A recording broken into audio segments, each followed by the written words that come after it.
እንቁላልና አቮካዶ በቀላሉ የሚገኙ ምግቦች አስደናቂና ከፍተኛ ኃይል ያለው ውህደትን መፍጠር ይችላሉ። አንደኛው ከፍተኛ ጥራት ያለው ፕሮቲንና ጠቃሚ የሆኑ ንጥረ ነገሮችን ሲሰጥ፣ ሌላኛው ደግሞ በጤናማ ቅባቶች፣ በፋይበር፣ በፖታሲየም እናም በሌሎች ንጥረ ነገሮች የበለጸገ ነው። በዛሬው ቪዲዮአችን ላይ የዚህን ተወዳጅ ውህደት ሳይንሳዊ መሰረትን፣ እንዴት መመገብ እንዳለብን፣ እነማን ጥንቃቄ ማድረግ እንዳለባቸውናም በቀን ውስጥ ለመመገብ የተሻለውን ጊዜ ዝርዝር አድርገን እንዳስሳለን። ከመጀመራችን በፊት ግን እንኳን ወደ ቻናሌ በደህና መጣችሁ እላለሁኝ። በሳይንስ የተደገፉ ቀላል የሆኑ የጤና ምክሮችን ወዳድ ከሆናችሁ ይህንን ቻናል ሰብስክራይብ ማድረጋችሁን እንዳትዘነጉ። ጥያቄያችሁን ደግሞ በኮመንት ላይ አስፍሩልኝ፣ በደስታ እመልስላችኋለሁኝ። ላይክ እና ሼር ሳታደርጉ በፍጹም እንዳትጀምሩ። ሰብስክራይብ ካደረጋችሁ በቀጥታ ወደ ጥቅሞቻቸው እንለፍ። አንደኛ፣ እንቁላልናም አቮካዶ እጅግ ድንቅ ውህደት ናቸው።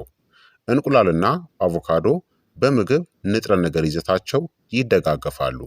እንቁላል ከፍተኛ ጥራት ያለው ፕሮቲን እንዲሁም እንደ ኮሊን፣ ቫይታሚን ቢ12፣ ሴሊኒየም እናም ቫይታሚን ዲ ያሉ ንጥረ ነገሮችን ያቀርባል።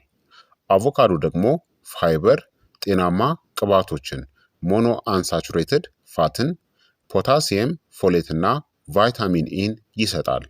ስለዚህ ሁለቱን በአንድ ላይ ስታዋሃዷቸው እነዚህን የያዘ ሙሉ ምግብን ታገኛላችሁ። ፕሮቲን ጤናማ ቅባቶችን፣ ፋይበር ቫይታሚኖችና ሚኒራሎችን። ይህም እንቁላልና አቮካዶን አንዱን ብቻ ከመመገብ ይልቅ እጅግ የበለጸገና የተመጣጠነ ምግብ ያደርገዋል ማለት ነው። ሁለተኛ፣ የበለጠ የሚያረካ ቁርስን ለመስራት ይረዳችኋል። የዚህ ውህደት ትልቁ ጥቅም ሆድን የማርካት ወይም የማስጠገብ አቅሙ ነው። ከእንቁላል የሚገኘው ፕሮቲን የረሃብ ስሜትን ለማስወገድ ሲረዳ፣ ከአቮካዶ የሚገኘው ቅባትና ፋይበር ደግሞ ምግቡ የበለጠ የሚያረካም እንዲሆን ያደርጋል። ጠዋታችሁን የተጣሩ ካርቦሃይድሬትሶች እናም ተጨማሪ ስኳር በበዙበት ቁርስ ከመጀመር ይልቅ እንቁላልናም አቮካዶ ለረጅም ጊዜ ጠግባችሁ እንድትቆዩ የሚያስችል ውህደትን ያቀርባሉ። የበለጠ የተመጣጠነ ምግብ ለማድረግ ደግሞ አትክልቶችን እናም ሙሉ እህሎችን ጨምሩበት። ሶስተኛ፣ አቮካዶ ለልብ ጤና ተስማሚ የሆነ ሞኖ አንሳቹሬትድ ቅባትን ይጨምራል። አቮካዶ በተለይም በሞኖ አንሳቹሬትድ ፋት ለልብ ጤና አጋዥ ቅባት የበለጸገ ነው። በምግብ ስርዓታችሁ ውስጥ አንዳንዶቹን ጎጂ ቅባቶች ወይም ደግሞ ሳቹሬትድ ፋትን በጤናማ ሞኖ አንሳቹሬትድ ፋት ወይም ቅባቶች መተካት ለልብ ጤና ተስማሚ የሆነ የምግብ አበላል ዘይቤን ለመገንባትም ይረዳል። አቮካዶ ከእንቁላል ጎን በጥሩ ሁኔታ ሊካተት የቻለበት አንዱ ምክንያትም ይህ ነው። አራተኛ፣ እንቁላል ለአእምሮ እናም ለነርቭ ስራ የሚሆን ኮሊንን ያቀርባል። ብዙ ሰዎች በበቂ ሁኔታ የማይናገሩለት አንድ ንጥረ ነገር አለ። እሱም ኮሊን ነው። እንቁላል ለኮሊን ከተሻሉት የምግብ ምንጮች ውስጥ አንዱ ነው። ሰውነታችን ኮሊንን ለተለያዩ አስፈላጊ ተግባራት ይጠቀምበታል። ከነዚህ መካከል የሴል ሽፋን ጥገና እናም ለጡንቻ ቁጥጥር የሚያገለግለውን አሴታይል ኮሊን የተባለውን የነርቭ መልእክተኛ ማምረትን ያካትታል። ስለሆነም እንቁላልን በምግባችሁን ውስጥ መጨመር የኮሊን መጠናችሁን ለማሳደግ ተግባራዊ የሆነ መንገድ ነው። አምስተኛ፣ አቮካዶ ፋይበርን ይጨምራል። እንቁላል ፈጽሞ ፋይበር የለውም፣ አቮካዶ ግን አለው።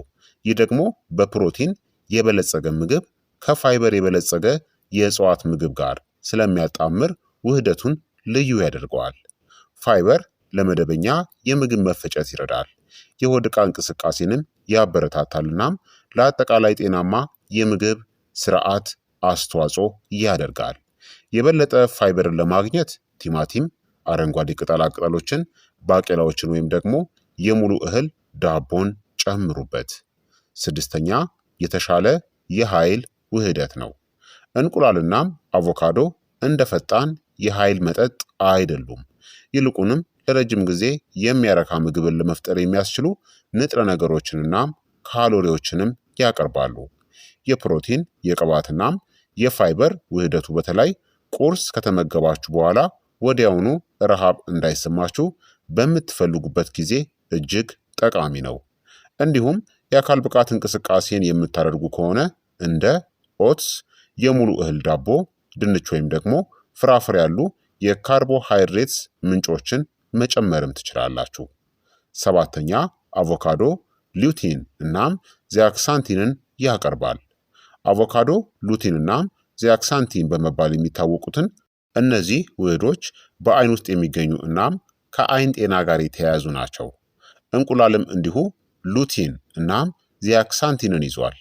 በሁለቱም ውስጥ ያለው ቅባት ደግሞ እነዚህ ንጥረ ነገሮች በሰውነት በቀላሉ እንዲመጠጡም ያደርጋል።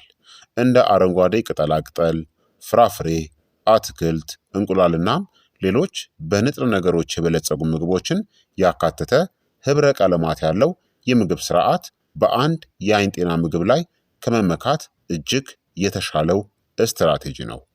ስምንተኛ የሰውነት ክብደትን ለመቆጣጠር በምናደርገው ጉዞ ውስጥ ምርጥ ምርጫ ነው። እንቁላልናም አቮካዶ በታምራት የሆድ ስብን አያቃጥሉም።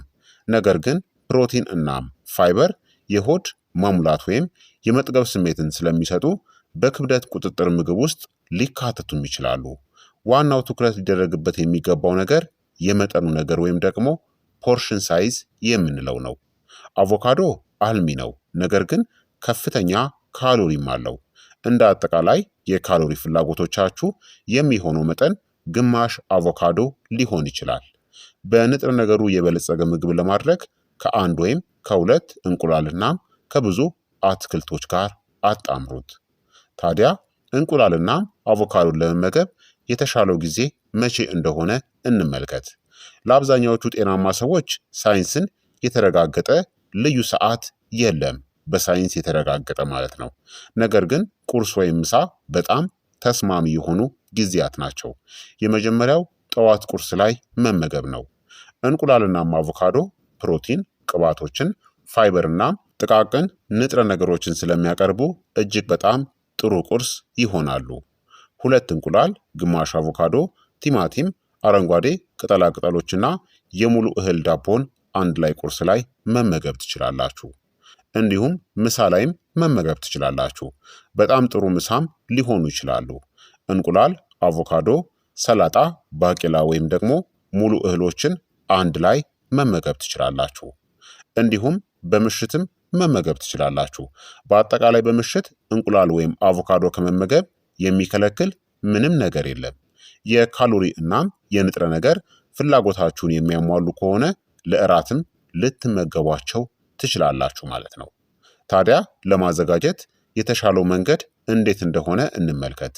እንቁላልን በብዙ ቅቤ ወይም በተቀነባበሩ ቅባቶች ውስጥ ከመጥበስ ይልቅ እነዚህን ሞክሩ። የተቀቀለ እንቁላልን፣ በውሃ ላይ የበሰለ እንቁላልን ወይም ፖችድ የምንለውን፣ በትንሽ ቅባት የተሰራ የእንቁላል ፍርፍር ወይም ደግሞ ስክራምብልድ የምንለውን፣ እንዲሁም በኦቭን የተጋገረ እንቁላልን ምረጡ። ለአቮካዶ ደግሞ በቀላሉ ክትፉት ወይም ደግሞ ፍጩት። እንዲሁም እነዚህንም መጨመር ትችላላችሁ። ቲማቲም፣ ስፒናች፣ ኪያር፣ ሽንኩርት፣ ቁንዶ በርበሬ፣ ቅጠላቅጠል ቅመሞችና ጥቂት የወይራ ዘይትን። ይህ ሁለቱን ተራ ምግቦች በንጥረ ነገር ወደ በለጸገ ድንቅ ምግብ ይለውጣቸዋል። ታዲያ እነማን ጥንቃቄ ማድረግ አለባቸው የሚለውን ደግሞ እንመልከት። እንቁላልናም አቮካዶ ለብዙ ሰዎች ጤናማ የሆኑ ምግቦች ናቸው። ነገር ግን ለሁሉም ሰው ያለ ገደብ የሚወሰዱ አይደሉም። የእንቁላል አለርጂ ካለባችሁ እንቁላልን አስወግዱ። በጤና ሁኔታ ምክንያት የተወሰኑ ንጥረ ነገሮችን እንድትቀንሱ ከተነገራችሁ የጤና ባለሙያችሁን የምግብ ምክር ተከተሉ። እንዲሁም የተወሰኑ መድኃኒቶችን የሚወስዱ ወይም ደግሞ ከፖታሲየም ጋር የተያያዙ የጤና ሁኔታዎችን የሚያስተዳድሩ ሰዎች ስለ አቮካዶ አጠቃቀም የባለሙያ ምክር ሊያስፈልጋቸው ይችላል። እንዲሁም አቮካዶ ከፍተኛ ካሎሪ እንዳለው አስታውሱ። ስለዚህ በጣም ትልልቅ መጠኖች ከፍተኛ ካሎሪን ሊጨምሩ ይችላሉ። ታዲያ ቀላል የሆነ የቀን ምግብ አሰራርን ከፈለጋችሁ የእንቁላልና የአቮካዶን 2 እንቁላል፣ ግማሽ አቮካዶ፣ በቂ አትክልቶችንና ካስፈለገ የሙሉ እህል ዳቦ ወይም ደግሞ ፍራፍሬዎችን አንድ ላይ አድርጋችሁ አዘጋጅታችሁ መመገብ ነው። ይህ በአንድ ምግብ ጊዜ ውስጥ ፕሮቲን፣ ጤናማ ቅባቶችን፣ ፋይበርን እናም የተለያዩ ጥቃቅን ንጥረ ነገሮችን ይሰጣችኋል ማለት ነው። በአጠቃላይ እንቁላልናም አቮካዶን ስታዋህዱ በፕሮቲን፣ በጤናማ ቅባቶች፣ በፋይበር፣ በቫይታሚኖች፣ በሚኒራሎች እናም በሌሎች ጠቃሚ ንጥረ ነገሮች የበለጸገ ውህደትን ወይም ደግሞ የጤና ጥቅምን ታገኛላችሁ ማለት ነው። ስለዚህ ክቡራትና ክቡራን ተመልካቾቼ የዛሬው የጤና ትምህርት እንግዲህ ይህንን ይመስል ነበረ። እንደተማራችሁበትም ተስፋ አደርጋለሁኝ። ሀሳብ አስተያየታችሁ ደግሞ አይለኝ ይላለው። ጥያቄያችሁን በኮመንት ላይ አስፍሩልኝ፣ በደስታ እመልስላችኋለሁኝ። ይህንን ቪዲዮ ላይክና ሼር ሳታደርጉ በፍጹም እንዳትወጡ፣ ለእኔ ይጠቅመኛልና ማለት ነው። በቀጣይ የጤና ትምህርት እስከምንገናኝ እኔንም እናንተንም ቸር ያቆየን። መልካም ጊዜ፣ መልካም ቆይታ። ቻው ቻው።